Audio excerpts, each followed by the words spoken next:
Well, good evening and welcome to Tucker Carlson tonight. Today, as you doubtless heard during immigration talks, President Trump said something that almost every single person in America actually agrees with. An awful lot of immigrants come to this country from other places that aren't very nice.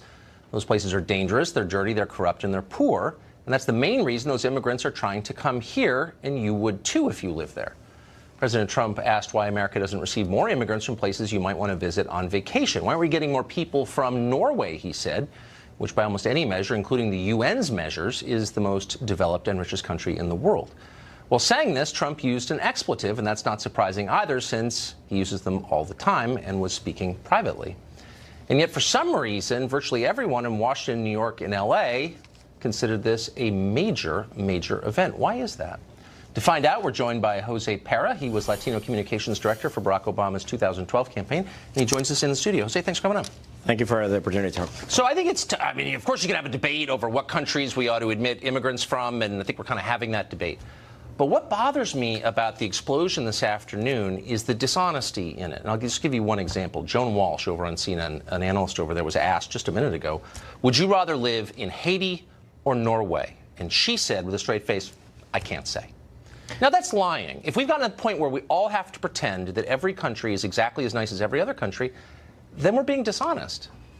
No, it's basically they're talking about, I think the outrage here is about the insult and the expletive that is attached to the people who come from these countries and who are making a life here in the United States, contributing fully to the U.S. right now. They were talking specifically about El Salvador and Haiti, two countries where TPS was recently revoked by the Trump administration. Right. And between these countries, we're talking about the people from those countries. They're contributing close to $170 billion in GDP. No, look, but I'm not. I mean, and they're making a full contribution to the economy. Well, I mean, it's actually it's a complicated picture. But I agree with you. If you're saying that a lot of people who come from those countries are good people, of course, I completely agree.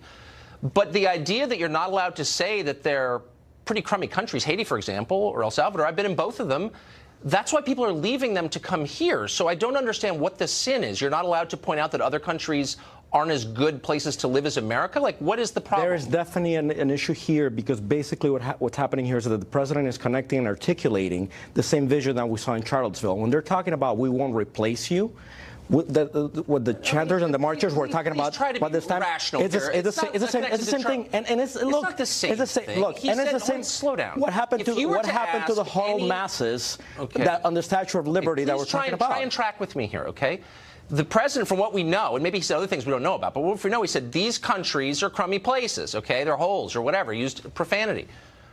But the people who left those countries, some of them rode trains all the way through Mexico or hid in a wheel well of a plane to leave, they would agree with that. So why the outrage? Is it you have to lie and pretend, as Joan Walsh does, that, I don't know, I'd live in Norway or Haiti? Like, we've gotten to a place where nobody can be honest about anything. Do you see the point? Well, first of all, one of the things is that do we apply the same metric to Eastern Europe?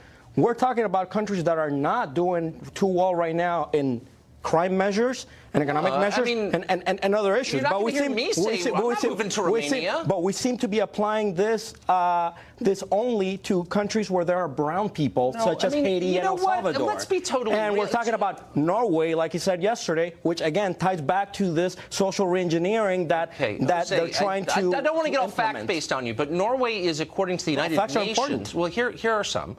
The United Nations says that Norway is the most developed country in the world. Its sovereign wealth fund, I think, is the biggest in the world because of the oil discoveries offshore there, as you know. It's the richest place in the world, okay? Haiti is the poorest place in the hemisphere and has been for a long time. People are actually staying in this country right now legally because Haiti is so bad, we don't think they should have to return. So if you say Norway is a better place to live, and Haiti's kind of a hole. Anyone who's been to those countries or has lived in them would agree. But we're jumping up and down. Oh, you can't say that. Why can't you say that? Well, let me tell you something. Most people in Norway, according to most polls, do not want to live under Trump's America right now. That's fine. You're kind of missing the point, because it's a question about values. Okay. You know, you are attaching this label to people who come from predominantly brown countries, and that is a problem. I don't know and why that is how decisions on TPS are being made. Okay. No, you know, when you take away legal status, because these people were here legally. Okay, hold on. Can I just ask you again? Let me try to ask you a reasonable from people question. Who are contributing, to this country, then you know, are you using the hold on. statute or are you using prejudice to make those Jose, decisions? Right. Prejudice, racism, white supremacy, fine. But let's get back to it. So Norway, saying, Haiti, I mean... One is the richest country in the world. The other is one of the poorest countries in the world. You think it's immoral to point that out. It's a statement of values. I'm asking you a very simple question. If Haiti isn't such a bad place, why don't we say to the people who are here temporarily in refuge from Haiti, go back, it's great. We don't say that because it's not great. Actually, it's everything the president said it was. It's not an attack on Haitians. It's an acknowledgement that their country is not as nice as other countries. And if you can't even say that out loud without being called a racist by people like you and the morons over on MSNBC, oh, you're then just you calling me can't. a moron. I'm not calling you a moron. I'm saying anybody who says that's a racist statement should explain how it is. And you can't. You said it's like Charlottesville. How is it like Charlottesville? Look, we're talking about a predominantly white country. And we're talking about a predominantly African country or people of African descent. And the president... So you're not allowed to say that because of it? How about crime measures, income, corruption? I mean, like, what are you talking about? The president just said a few weeks ago that everybody in Haiti has AIDS, and that's one of the reasons why he wanted to cancel TPS, even though these people are here and they've been vetted, you know, time and time again. I mean, look, no, you do know. No, you know, so I'm addressing the thing that we know that he said for sure. When you're attaching all these labels to an entire population of people, that is problematic, especially coming from the leader of the free world. Look, I'm going to speak for myself here when I say, again, I think there are plenty of great people from Haiti, and a lot of people who leave from Haiti do well. I've met a ton of Haitians. There are a lot in Miami. And a lot of them have done well. But the truth is that when people from poor countries, not a measure of their moral stature, but when you come from a poor country, you are likely, much more likely to be poor when you're here. And there's a lot of poverty already here, in case you haven't driven across the country. And so there's a real question about how much more we want to import. I come from a working class family, by the way, so I do know. Then you can't look at me and say that's racist. So, for example, I have the numbers on where our immigrants come from. Last year, we had 23,000 immigrants from El Salvador. I'm sure all great people. We had 404 from Norway. So we overwhelmingly give advantage to very poor countries. And it's an honest question, not a racial one. What effect does that have on the poverty rate in this country? I can tell you that, well, this is a free market network, and I would imagine that you follow the basic laws of economics. When you have people creating demand, and when you have people paying into the tax system, like this 23,000 people from the 23,000 number that you just mentioned. From El Salvador? From El Salvador. Or the 200,000 who have TPS and the status was just revoked by the administration last week.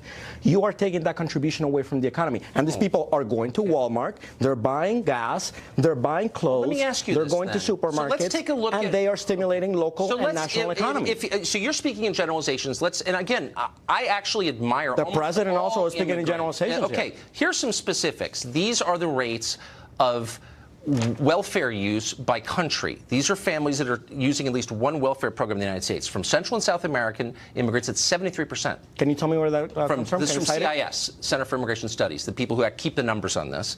And then from South Asia, a non-white region, it's 17%. By the way, it's CIS coming from the Tanto Network. I'm not saying that people from South Asia are better than from Central America. I'm just saying there's an economic cost in bringing people over who are more likely to go on public services and who are poorer. That's not a racial attack. It's an economic observation in a country that has a ton of poor people already. And you have no answer for that other than, oh, it's Charlottesville.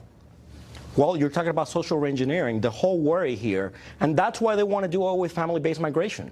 Because family-based migration, it's what they consider is leading to the browning of America, and that's the whole issue here. No, that is your fever dream. I'm throwing some actual economic statistics at you that you can't answer, and you're getting back to the black, brown, white thing. And I'm asking I just gave you numbers on the GDP impacts from people from El Salvador and from people from Haiti right now. If people from poor countries are much more likely to go on welfare and make less. Doesn't mean they're bad people, but it means the cost of having them here is higher than people from other regions. That's reality. I've seen other studies that actually say that immigrants are no more likely to go on welfare than I would be fascinated to see that study because it doesn't exist. The rate of exist. No, it doesn't. The rate of American families on using at least one welfare program is 30%. Now, that's higher than immigrants from South Asia, for example. You're absolutely right. But the preponderance of our immigrants, aren't coming from South Asia. They're coming from Latin America. And those rates are really high. And I think we have a right to ask questions about that. But you say it's racist. I can tell you something. Have you heard of the 5-year bar?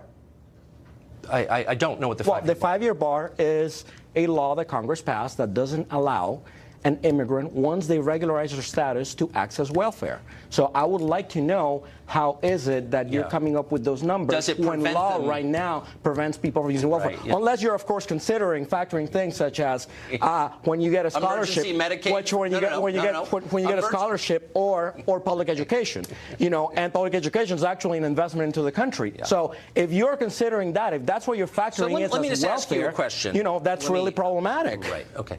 So. About half of all immigrants. And you can look up the 5-year bar in the Library of Congress. But let me just speak to the reality rather than the law. The law is reality, by the way. Actually, the law is not reality. Yes, and if the law was reality, we wouldn't be having this debate. Yes, I could tell you right now, because I know a lot of people who are not able to access Medicare because of the 5-year bar. About half of all immigrants from El Salvador right now are living at or near the poverty line. Again, doesn't mean they're bad people. It's not an attack on them. But that's not true for immigrants from other regions of the world. Again, why is it immoral for Americans to make the calculation? What makes us more prosperous and what makes us less prosperous? Most of the people who are going to be living near the poverty line are usually because they're undocumented and they are not able to participate so in why the is it a benefit for America?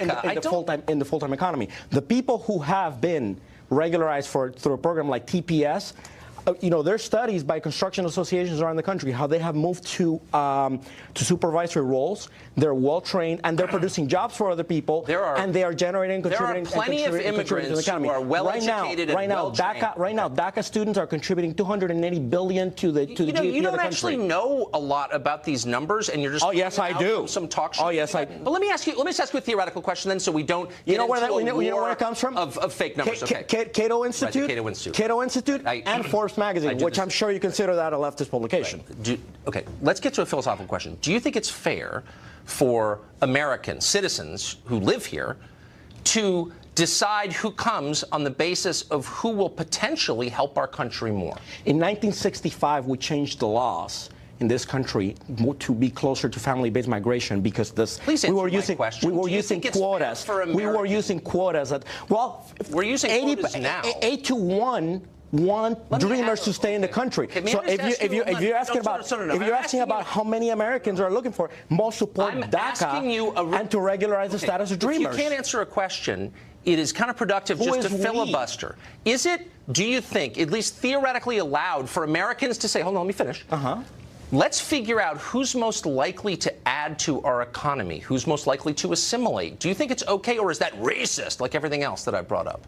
Is that okay to ask that question, or is it racist? Immigrants do assimilate. As a matter of fact, I can tell you. Is it fair for Americans to ask that question? What's good for us? Are we allowed to ask that question, or is that racist? Who is we when you say Americans? Because right now, 86.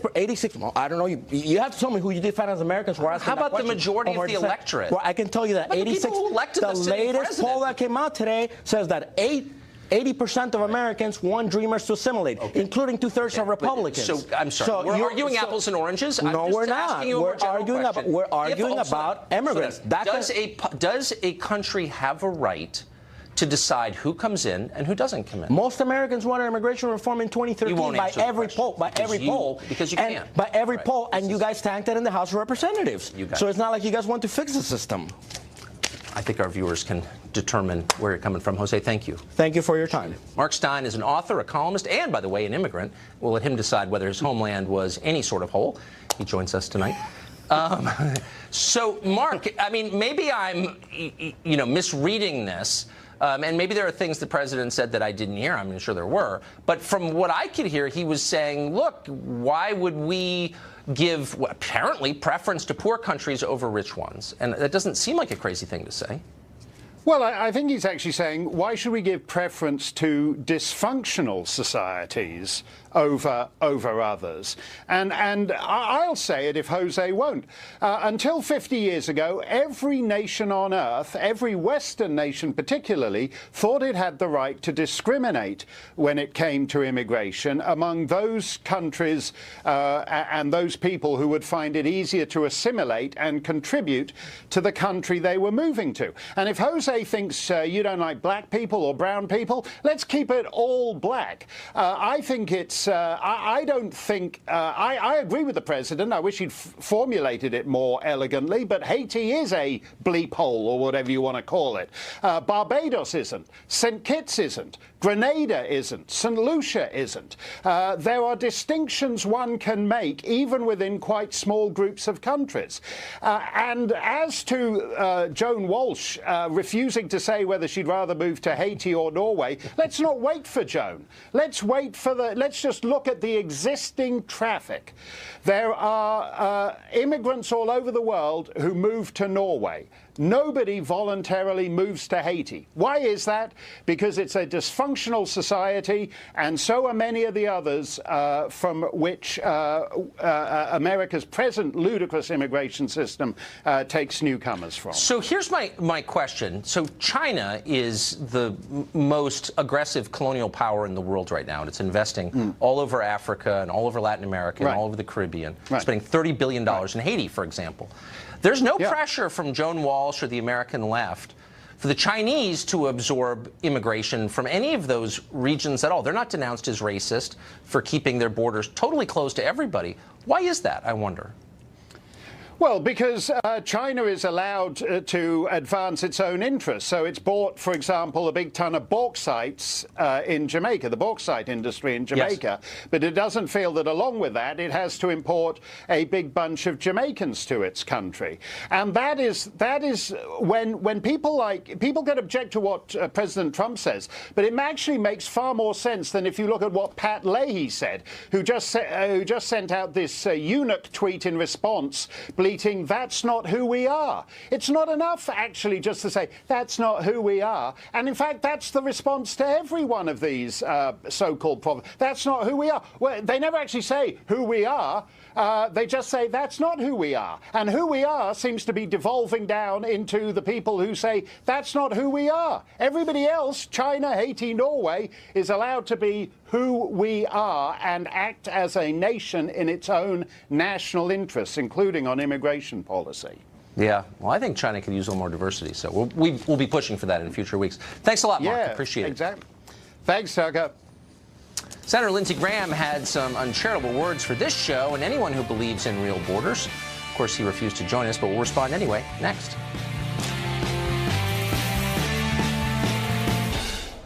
Well, a couple of nights ago, the show was critical of President Trump's public immigration summit with congressional leaders, where the president indicated he was willing to step back from DACA negotiations personally and sign whatever deal that lawmakers agreed on.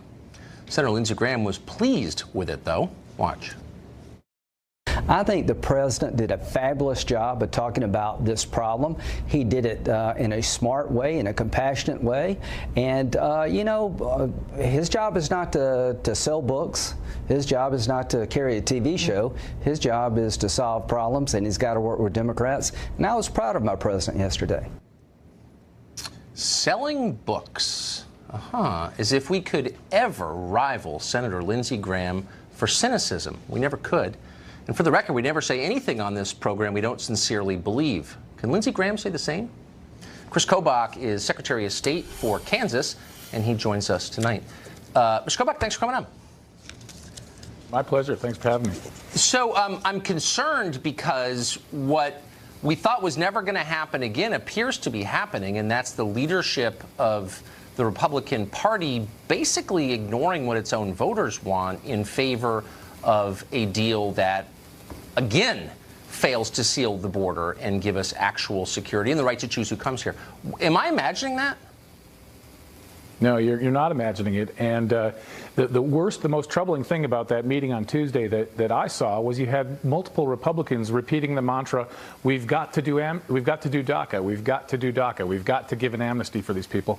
Look, Tucker, you know that, and you've pointed this out, the DACA amnesty is bad for Americans. It's granting an amnesty to nearly 1 million people in their 20s and 30s, their average age is 24, who are going to compete against young Americans who have a 9% unemployment rate in that age group. And for the young Americans who don't have a college degree, it's a whopping 34% underemployment rate. So we're legalizing foreign nationals who have broken our laws to compete against Americans who can't get a job. So that's bad bad policy. In addition, it's going to cause another surge in illegal immigration. So the idea that we have to do this is ludicrous, and we should only even consider doing this if there are many, many law enforcement advantages that are given to it, like ending chain migration. I think we have to have mandatory E-Verify, and if we don't get everything we want to secure our borders, including the wall, then we walk away from the deal. We don't need to do DACA. And not only do it, but put it right to the very top of the list of priorities of the U.S. Congress. Before everything, before the opioid crisis that's literally shortening the life expectancy of middle America, we need to do this. I feel sorry for some of the DACA recipients, for sure. I'm not attacking them. But it's not clear why, if you have any questions about it, you should take a moral lecture from a Republican senator who suggests that you're the cynical, heartless one when you raise questions about the effect on American citizens. How do we get to a place where Republican senators are lecturing us about how they're far better people than we are because they're for amnesty? How'd that happen exactly? It's a great question. I mean, furthermore, as I'm sure you know, Tucker, Lindsey Graham and this group of 6 senators that came up with an even more generous mega amnesty, much bigger than DACA, that they have now announced that they favor.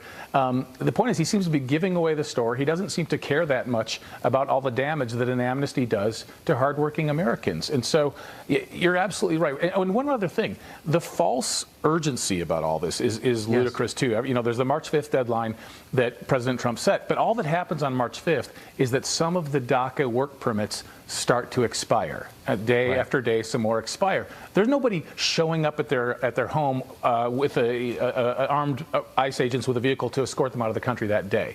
So the notion that we have to rush to grant a bad amnesty is simply false. Yeah, it is false. I'm amazed that Senator Graham has taken time out from advocating for war with Iran to take this position, but he has. And I was grateful to have you put it in context. Mr. Secretary, thank you. Thank you. Take care. A Vermont newspaper editor just lost his job for raising questions about gender politics. That editor joins us next.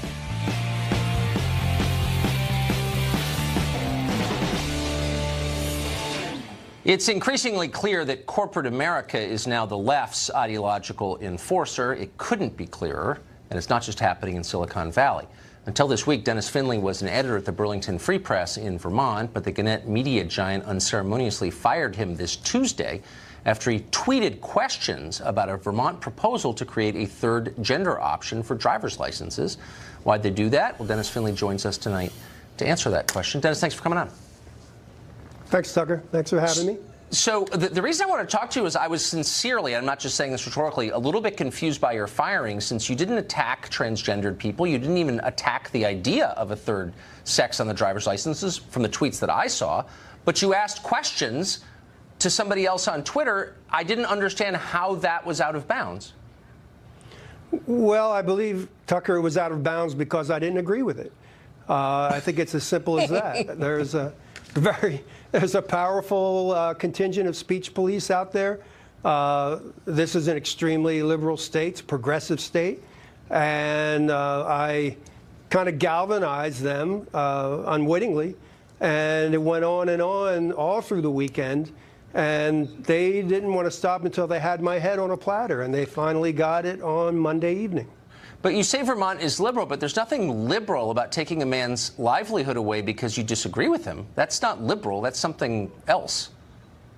Well, you'd have to ask them, but I think they think it's a feather in their cap anytime they can get rid of somebody who disagrees with them. I think that's what's going on here. But you're a journalist and have been for a long time, and isn't a kind of key tenet of journalism that you get to say what you think is true? The truth is a defense. Truth is a defense. You get to say what is true, but in the age we live in, our companies, a lot of media companies say that we're supposed to be objective, impartial, et cetera, et cetera. I want to ask questions. I want to raise questions and raise issues because I think there are a lot of things going on that we have to ask questions about. And putting a third gender on a driver's license is something that I thought we should ask a question about. So someone on Twitter said something to the effect, I think this is great or courageous, and you said, why is it great and courageous? Courageous. Correct. And I believe that if I had said, that is great and courageous, awesome, that's great, I don't think we'd be having this conversation here today, Tucker. So the question really isn't about objectivity. They're not asking you to be objective. They're asking you to toe a very specific line. Of course. They're asking me to toe the line. They're asking me to agree with them. And they're asking me to, they're holding my feet to the fire to make sure that the orthodoxy wins out. And this time, they held my feet to the fire until my company said that's enough, you're fired. Do you see this as a trend? It's something that I've begun to notice where big companies have become the heavies for the cultural left. You think of big companies as conservative, but all of a sudden they're the ones who seem to be enforcing orthodoxy. Is that my imagination? No, I don't think it is. I think big companies, a lot of big media companies are more or less encouraging the left. I believe that I don't think that they're objective. I don't believe that they want debate.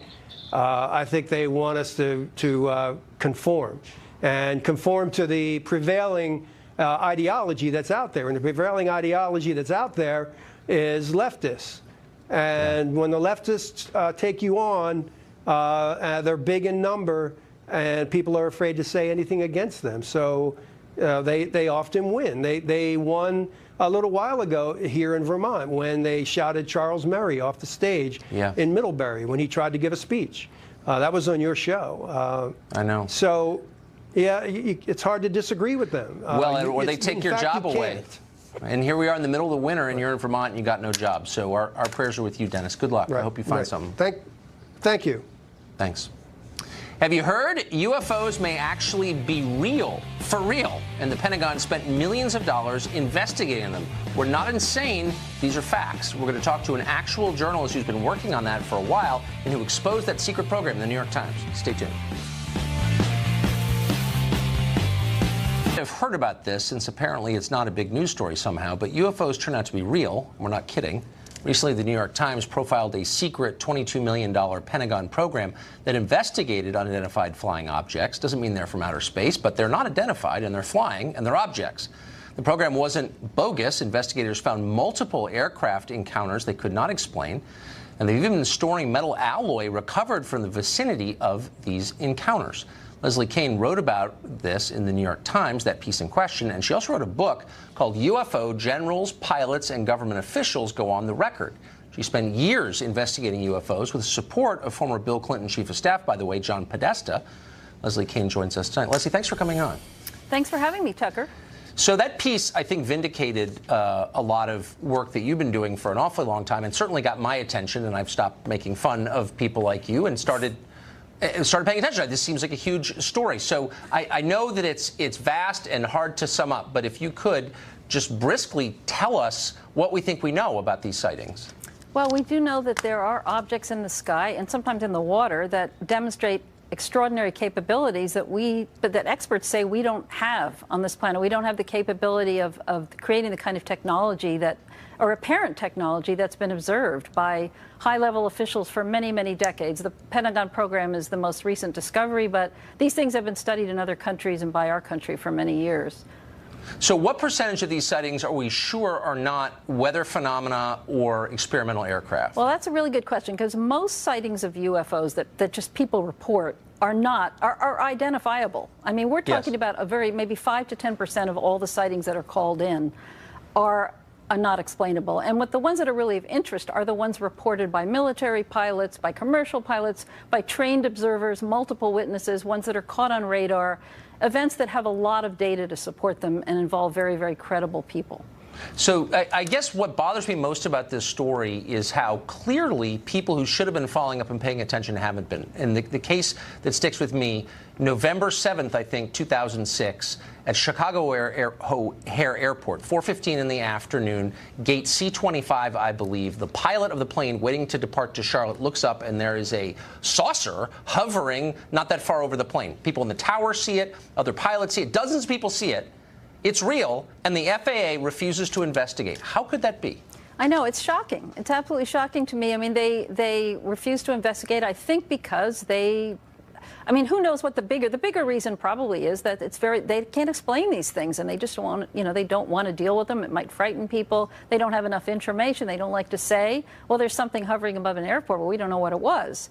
So basically, they will come up with other explanations for it, such as that it was a weather phenomenon. That's what the FAA said about O'Hare, which is really an insult to the pilots who witnessed this thing and many other observers who know that it wasn't weather. I mean, it was a metallic-looking disc-shaped object that hovered over as you said, hovered over a terminal, gate C-17 for about 5 minutes, and then it shot straight up through the clouds. This was an incredible aspect of the thing. It was hovering below a cloud bank, and all of a sudden it just shot straight up really fast through the cloud bank and cut a hole in it. So there was like a cookie-cutter clean hole in the clouds. You could look up and see the blue on the other side. And, as far as anybody knows, as far as I know, and from what I've been told, we don't have machines in the sky that can do things like that. But, I mean, this is not a potato field in Maine in the 1950s at 3 in the morning. This is Chicago O'Hare, one of the busiest airports in the world, in the middle of the day, in front of sober witnesses, including pilots and the control tower. And the FAA says we're not that interested? Like, how could that be? Yeah, I know. I mean, it's very bad. I appreciate how baffled you are, Tucker, because I'm baffled, too. And you can imagine that the witnesses involved with this, it's an insult to them. I mean, there are many witnesses, and we're talking about military people, high-level people in the Air Force, the Navy, the other military commercial pilots who are just told that we're not interested in what they saw. And it's very difficult for a lot of them because they're patriotic people. Well, yeah, I mean, what if it's the Chinese military? I mean, I believe you because you are, I think, the preeminent researcher on this question. But it beggars belief that the U.S. government would just sort of let it go. Anyway, I appreciate it. Leslie, thank you for coming on. It's an honor to have you. Thanks a lot, Tucker. I appreciate your interest in this. Thank you. Thanks a million. Time for Final Exam coming up. Will Fox Grand Champion Shannon Bream, winner of 9, get to 10? That's next.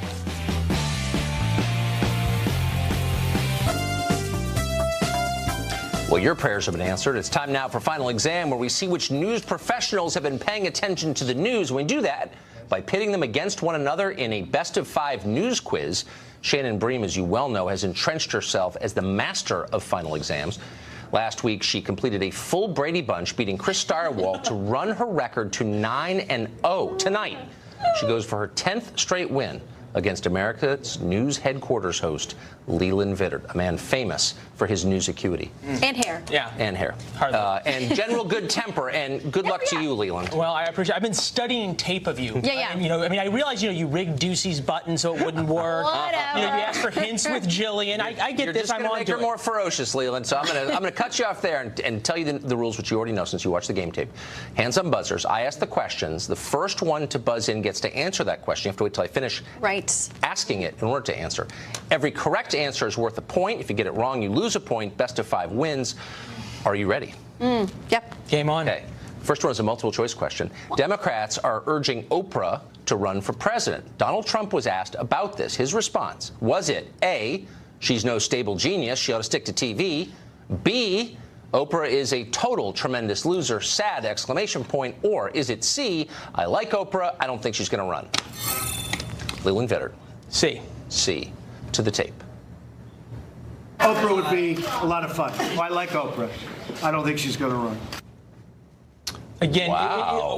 oh, come on. This is so trying to psych me out. Come on, this is so trying to psych me out. Yeah, you join a long list of people who began in pole position. I know how this is going. You got it. And then fell. Congratulations on getting that. All right, let's say you do one question 2. Another multiple choice. The president just unveiled his latest nickname, this time for Senator Dianne Feinstein of California. What was that nickname? Was it A, Sleepy Diane, B, Sneaky Diane, C, Swampy Diane? Leland Vittert. I'm going with Sneaky. Sneaky Diane, not Swampy, Sneaky, not Sleepy. Roll tape. We do have this tweet last hour. What was it, 20 minutes ago? The fact that Sneaky Dianne Feinstein. Sneaky Dianne Feinstein. Here we go. Look out, Sloppy Steve. Sneaky Dianne Feinstein. She's trying to lull me. I know. Wow. No, I mean, okay, this is without precedent, but she is trying to lull you. I agree with that. Question 3, ladies and gentlemen, and we got some more Dianne Feinstein for you. Ooh, okay. She gave an unusual reason for releasing that transcript of private testimony on the Trump dossier without consulting any of her peers, including the committee chairman. What was her excuse?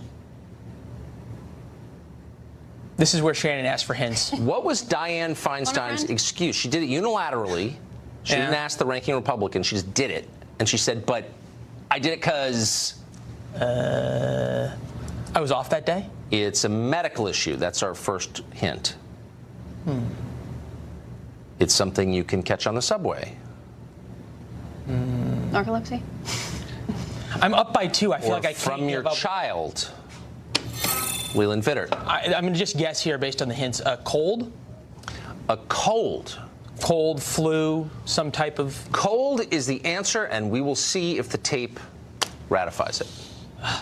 I don't make an excuse, but I've had a bad cold, and maybe that slowed down my mental facilities a little bit. Here you go. There you go. That class in deductive reasoning paid off. The answer was not narcolepsy, though close. Well, yeah. I mean, you can catch that on the subway. I've caught it on the subway. I don't laugh about narcolepsy. Okay, next question. Again, can I ask the rules here? It's best of 5, right? Right. So I mean, you're 5, 3. but 3 an incorrect answer puts you in down a point. Yeah. Okay. So anything can happen. It's a dynamic game. Yeah. And I wouldn't count your points until they're final. Okay. All right. Thank you, Professor. Another multiple choice. Americans still thawing out from intense cold weather. One place in the United States was colder than the surface of the planet Mars. Was it A, in the state of Nebraska, flat and cold, B, in New Hampshire, mountainous and cold, or C, the northernmost state on the East Coast, Maine? Leland Vittert. I shouldn't have done that based on the rules, but I'm going with New Hampshire. You're going with New Hampshire? I am. Okay. New Hampshire.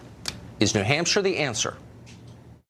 Mount Washington, New Hampshire. It's so cold they were blowing bubbles and they froze. And you can see the guy actually holding those bubbles as if it was a baseball. It feels like minus 100, tied for the second coldest place here. This is the benefit of working on the weekends. Brian Yennis was doing that live shot on my show. How could New Hampshire be colder than Maine? But you're right. Yeah. It's the tallest peak in New England, Mount Washington. Holy smokes. Okay. This is unprecedented, but we still have a question to go. You ready? I'm ready. Okay. Be careful on this one. An iconic soda brand is making a desperate attempt to appeal to millennials, young people, by unveiling new flavors, ridiculous ones like feisty cherry, zesty blood orange, and twisted mango. Which brand is it? Shannon Bream. Diet Coke. I don't believe you. It might be. Really? Stayed Diet Coke has a 1 point at least. zesty blood orange? Yeah. Is it Diet Coke? Diet Coke is getting a makeover. You may notice some slimmer cans there. They are up on your screen. And Diet Coke is unveiling some new flavors.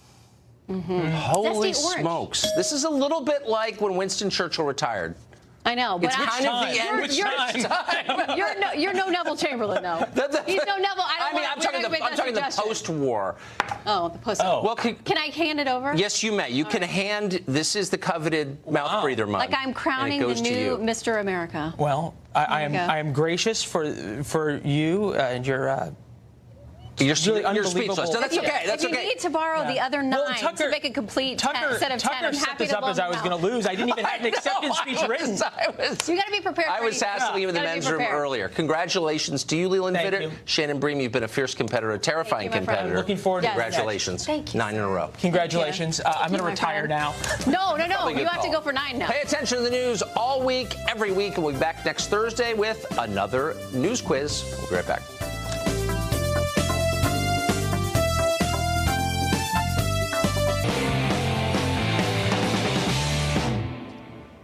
Well, if you've watched this show over the last year, you've seen us celebrate Chris Cuomo, the poet laureate of the cable news network.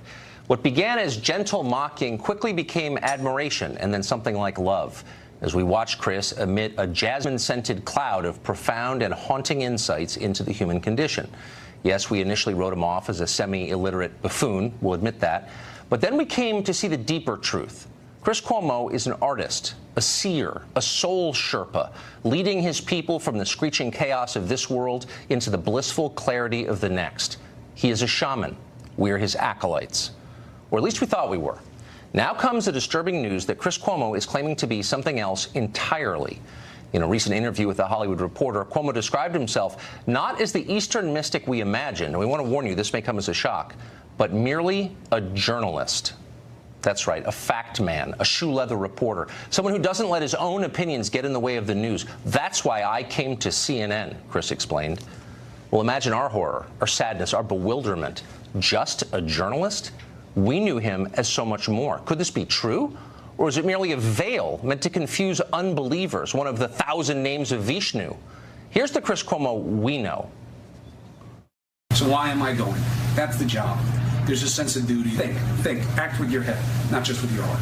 We got Chris going with an 88-pound Turkish getup, also known as a 40-kilo Turkish getup. There you go, bro.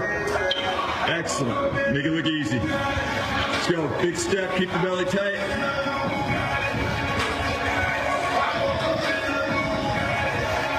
Awesome. Well done. The hashtag stand firm. Please use it.